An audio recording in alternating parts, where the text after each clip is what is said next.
جو کہ غربت کے خاتمے، حرمت اور اطاعت کے اصولوں پر عمل پیرا تھے. جیسا کہ ملٹری آرڈر آف نائٹ ٹیمپلر ایک اونیٹا یعنی یونٹ تھا جو کہ 1125 میں ریمنڈ نے بنایا تھا، جس کے ذمے مختلف کام تھے، جیسا کہ شروعات میں عیسائی یاتریوں کی حفاظت کرنا وغیرہ تھا، مگر بعد میں ان کی ذمے اطالوی اور امالفی تاجروں کو بحری قزاقوں سے محفوظ رکھنا تھا، جبکہ نائٹ ہاسپٹلرز کا یونٹ ان تاجروں اور عہدیداروں پر مشتمل ہوتا جو یروشلم میں مختلف پالیسیوں کو مرتب کرتے، جیسا کہ اقتصادیات، غربت کا خاتمہ، غریب عوام کے لیے ہسپتالوں اور رہائش کا بندوبست کرنا وغیرہ شامل تھا. یہ نائٹ ہاسپٹلرز ہی تھے جنہوں نے سوچے سمجھے منصوبے کے تحت مسلمانوں سے ہولی لینڈ کو واپس لینے کا منصوبہ بنایا تھا، جو کہ 1099 میں پہلی کروسیڈ کی صورت میں کامیاب ہوا تھا. اس طرح 1108 میں کنگ بالڈوین کی فنڈنگ سے بحیرہ روم کی بندرگاہ پر ہاسپٹلز آف سینٹ جان کی ایک برانچ بنوائی گئی، جس کا ابتدائی مقصد بیمار عیسائی یاتریوں کی دیکھ بھال کرنا تھا، مگر بعد میں 1113 میں ایشیا اور یورپ کے ساحلی علاقوں پر بھی ہاسپٹل آف سینٹ جان کی شاخیں قائم کرنا تھا. اس کے ساتھ ساتھ ہاسپٹلز آف سینٹ جان کو تمام ٹیکسز سے بھی مستثنی قرار دیا گیا اور بیشتر شہزادے خطیر رقم ڈونیشن کے طور پر بھی دیتے تھے. مگر 1187 میں سلطان صلاح الدین ایوبی نے جب یروشلم فتح کیا تو یروشلم سے ہاسپٹل آف سینٹ جان کو مکمل طور پر ختم کر دیا گیا. مگر جلد ہی تیسری کروسیڈ کے نتیجے میں 1191 میں کروسیڈرز ایکڑ پر اپنا کنٹرول حاصل کرنے میں کامیاب ہوئے، جو کہ یروشلم کے قریبی علاقوں میں سے ایک تھا. پھر ہاسپٹل آف سینٹ جان کو منظم طریقے سے چلانے لگے. اب اس ہسپتال کا مکمل دار و مدار حکومتی عہدیداروں کے ڈونیشنز پر تھا، جو یورپ اور ویسٹ کے شہزادوں کی طرف سے خطیر رقم کی صورت میں عطا کیا جاتا. Hospital of saint John order نے ایکڑ میں اپنا ہیڈ کوارٹر بنایا اور اہم ملٹری اور ڈپلومیٹک فیصلے بھی یہیں سے ہونے لگے. اسی دور میں 8 کونے والے نشان کو اپنی مذہبی علامت کے طور پر اپنایا گیا، جسے آج کل مالٹا کے کراس کی حیثیت سے جانا جاتا ہے. اب یہ ریلیجیس آرڈر مصر میں بھی عیسائی حکومت قائم کرنا چاہتا تھا، مگر 1250 میں مصر میں مملوکوں کی مضبوط سلطنت کے قیام کے بعد ان کا یہ خواب ہی بن کر رہ گیا، جو کہ ایوبیوں سے بھی زیادہ خطرناک تھے. 1260 میں نائٹ ہاسپٹلر اونیٹا کو کیلمل کی پورٹ دی گئی، جو کہ الیگزینڈریا کی پورٹ تھی، جہاں سے نائٹ ہاسپٹلر اونیٹا کو ٹمبر اور دوسری اشیاء خوردونوش درآمد کرنے کی اجازت ملی. یہ پورٹ ہاسپٹلرز کے لیے بہت اہم تھی، کیونکہ اس وقت ہاسپٹلرز الیگزینڈریا سے یروشلم اسی پورٹ کے ذریعے اپنی سپلائی چین کو متحرک رکھتے تھے. جیسا کہ 1260 میں نائٹ ٹیمپلر لجازو یعنی ایاس پورٹ پر اپنے جہازوں کو لنگر انداز کرتے، پھر وہاں سے چھوٹی کشتیوں پر سوار ہو کر ایکڑ، سائپرس اور یروشلم کے علاقوں میں اسلحہ، بارود اور اشیاء خوردونوش مہیا کرتے، جو کہ منگولوں اور مملوکوں کی وجہ سے ان کی تجارت پر برے اثرات سے نمٹنے میں کافی فائدہ مند ثابت ہوا.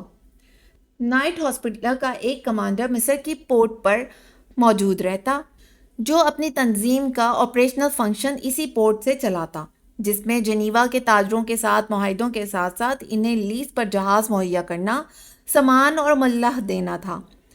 جس کے لیے کاتالان یا نائٹ ٹیمپلرز کی مدد لی جاتی تھی. اسی طرح نائٹ ہاسپٹلر کی بیشتر شپنگ کمپنیز بحیرہ روم کے ساحلی علاقوں اور ایشیائی کوچک میں قائم کی گئیں، جو کہ ایک طرف تو بحری جہازوں کی لیز سے کافی پیسہ بناتی تو دوسری طرف ٹیکس سے مستثنی تجارت بھی کر پاتی تھیں. انہی بندرگاہوں پر 13ویں صدی کے وسط میں نائٹ ہاسپٹلرز نے ٹریڈنگ کمپنیز کے ساتھ ساتھ بینکنگ کا نظام شروع کیا، جو مغربی تاجروں کے ساتھ ساتھ عیسائی تاجروں کا بحیرہ روم پر تجارت میں کنٹرول بنائے رکھتا تھا. یہی نائٹ ہاسپٹلرز ان شپنگ کمپنیز کے ذریعے چرچ وغیرہ کے لیے ہولی وار میں استعمال کیے جانے کے لیے توپیں اور گن پاؤڈر کی سپلائی بھی کرتے تھے. 1291 میں مملوکوں کے ایکڑ پر قبضے کے بعد hospital of saint John order نے سائپرس میں اپنا ہیڈ کوارٹر منتقل کیا، جہاں پر رہتے ہوئے 1306 سے 1309 کے دوران بازنطینی جزیرہ روڈز پر قبضہ کر کے ایک آزاد اور خود مختار ریاست کا قیام کیا گیا اور یہیں سے اپنا سکہ بھی شروع کیا گیا. دوستو 1312 میں hospitals of saint John order نے اپنی پالیسیوں میں تبدیلیاں کی جو کہ مسلمانوں کی بڑھتی ہوئی طاقت کے خطرے سے نمٹنے کے لیے کی گئی تھیں۔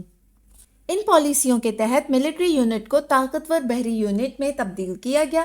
جس کا مقصد مسلمان بحری قزاقوں کو قابو رکھنا اور بحیرہ روم پر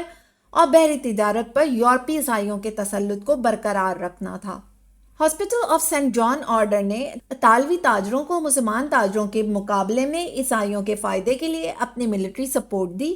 جس کے تحت نائٹ ٹیمپلرز مسلمانوں کے زیر تسلط بندرگاہوں پر کچھ بھی تجارت کر کے لے جا سکتے تھے، جس میں گھوڑے، بارود، غلام، گن پاؤڈر وغیرہ شامل تھا۔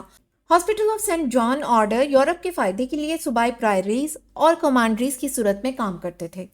پھر 14ویں صدی کے اوائل میں جب hospital of saint John order نے اپنا آپریشن دنیا بھر میں پھیلا دیا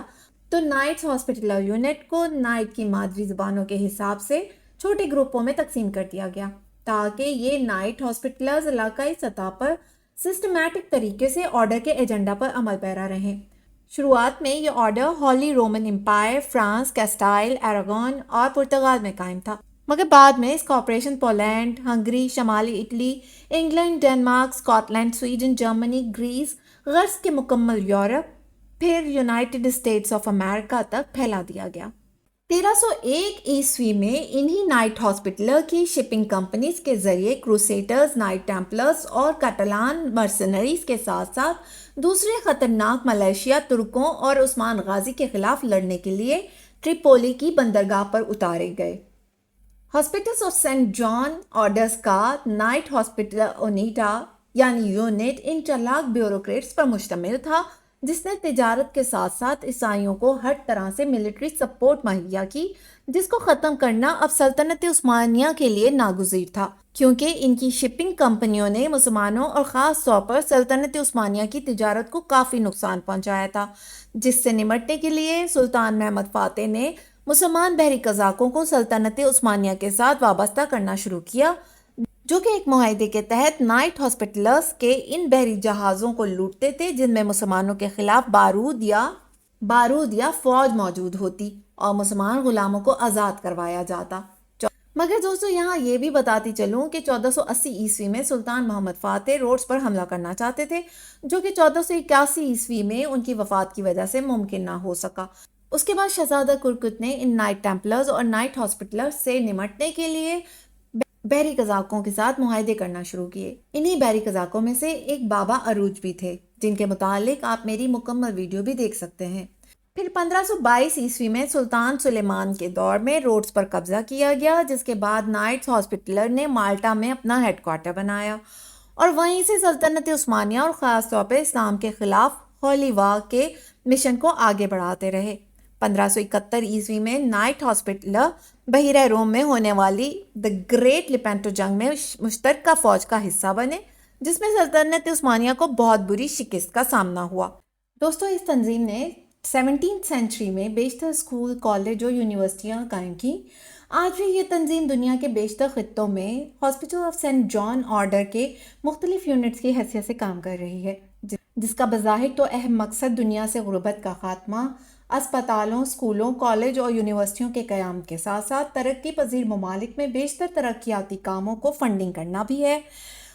مگر پس پردہ یہ تنظیم ترقی پذیر ممالک میں ترقیاتی کاموں کے بدلے ان سے بیشتر شرائط منواتی ہے، جن میں سودی نظام، اسلامک تعلیمات کی روک تھام وغیرہ شامل ہے۔ اس کے علاوہ اگر بڑی بڑی شپنگ اور لاجسٹکس کمپنیز کی تاریخ کو کھنگالا جائے تو یہ بڑی بڑی کمپنیز آج بھی نائٹ ہاسپٹل اونیٹا کے ایجنڈا پر عمل پیرا ہیں۔ 1871 میں hospital of saint John order کا نام تبدیل کر کے order of saint John of Jerusalem in great Britain رکھ دیا گیا، جس کے 5 سال کے بعد پرنسس الیگزینڈرا کو لیڈی آف جسٹس کے عہدے پر فائز کیا گیا، جبکہ ان کے شوہر ایڈورڈ 7 اس تنظیم کے نائٹ مقرر ہوئے۔ 1888 میں اس تنظیم کو ملکہ وکٹوریہ کے حکم پر رائل چارٹر کا خاص حصہ بنایا گیا، جس نے saint John ambulance and transport کے یونٹ بھی قائم کیے۔ پھر 1952 میں ملکہ الزبتھ دوئم جو کہ ہیڈ آف کامن ویلتھ تھیں، وہ اس تنظیم کی بھی ہیڈ مقرر ہوئیں۔ اور 1961 عیسوی میں ایک رائل چارٹر کے ذریعے جرمنی، نیدرلینڈ، سویڈن اور دوسرے ممالک جہاں کہیں بھی یہ عیسائی مذہبی تنظیم قائم تھی، اسے آرڈر آف سینٹ جان کے ساتھ الحاق کر دیا گیا، جس کی سوورین ہیڈ ملکہ برطانیہ مقرر ہوئیں اور کامن ویلتھ ملکوں کی رائل فیملیز کے ممبرز بھی اس میں شامل ہوئے۔ دوستو، اس آرڈر کے ممبرز بھی ملکہ برطانیہ کی تصدیق سے ہی بنتے ہیں، جو کہ اپنے فیصلے میں خود مختار ہیں۔ اس آرڈر کا ممبر بننے کے لیے 18 سال سے زائد عمر ہونی چاہیے، جبکہ زیادہ سے زیادہ 35,000 افراد ہی اس آرڈر کے ممبر بن سکتے ہیں، جن کا صرف ایک ہی مقصد ہے، اور وہ یہ کہ اس آرڈر کے تحت انسانیت کی فلاح و بہبود کے لیے خیراتی کام کرنا ہے، جبکہ اس آرڈر کے تحت کرسچینٹی کے لیے ہولی وار کرنا بھی ایک چیریٹی ہے۔ دوستو، امید کرتے ہیں کہ آج کی ہماری یہ ویڈیو آپ کو ضرور پسند آئی ہوگی۔ اپنی رائے کا اظہار کمنٹ باکس میں ضرور کیجیے گا اور اس ویڈیو کو زیادہ سے زیادہ شیئر بھی کیجیے گا۔ شکریہ۔ امید کرتے ہیں کہ آپ کو آج کی یہ ویڈیو بہت پسند آئی ہوگی۔ ویڈیو اچھی لگے تو اسے لائک کرنے کے ساتھ ساتھ اپنے دیگر دوستوں کے ساتھ بھی شیئر کر دیجیے، اور ہمارے چینل دی اسلامک واریئرز کو سبسکرائب کرنا نہ بھولیں۔